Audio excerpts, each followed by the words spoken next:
থেকে বাপ্পি রাহাতের নেতৃত্বে হাজারো মানুষের মিছিল আসছে। করতালি দিয়ে আমরা স্বাগত জানাই, করতালি দিয়ে আমরা স্বাগত জানাই। বাপ্পি রাহাত, সাইদ সুমন, সোহেল সহ যারা এসেছেন তাদেরকে করতালি দিয়ে স্বাগত জানাই। ধন্যবাদ। এই পর্যায়ে বক্তব্য রাখবেন জেলা বিএনপির সাবেক সহ সভাপতি, বিভাগীয় জজ, মনোনয়ন প্রত্যাশী, বিপ্লবী জননেতা জনাব রেজাউল করিম খান চুল্লু ভাই। সংগ্রামী সাথীরা, আপনারা আজকের বিন্দাটি চৌরাস্তার মোড়ে যে মানববন্ধন করেছেন, সেটা করেছেন কেন?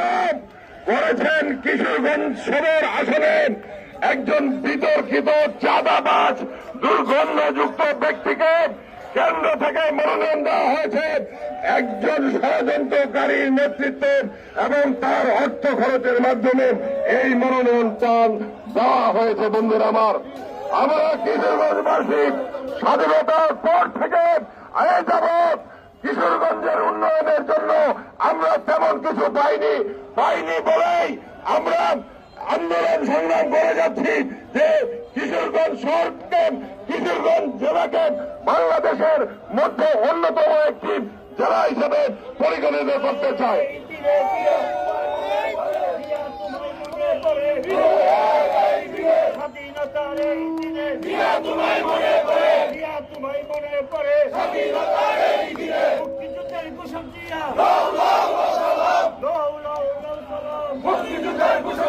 প্রিয় সাথীরা, আমরা চাই কোন ষড়যন্ত্রকারীর ষড়যন্ত্রের মাধ্যমে যদি কোন ব্যক্তি এই কিশোরগঞ্জের বিএনপির মনোনয়নে নির্বাচন করতে চায়, তাহলে আমরা বাধ্য হব সেই ব্যক্তিকে কিশোরগঞ্জ থেকেই বিতাড়িত করতে। ঘোষণা করতে চাই, কিশোরগঞ্জ জেলার সভাপতির দায়িত্ব থেকে যিনি ওই লোককে জেলা করে কিশোরগঞ্জ জেলাকে দ্বিখণ্ডিত করতে চায়, আমরা তাকে কিশোরগঞ্জ থেকে বহিষ্কার করব এবং কিশোরগঞ্জে তাকে প্রবেশ করতে দেওয়া হবে না।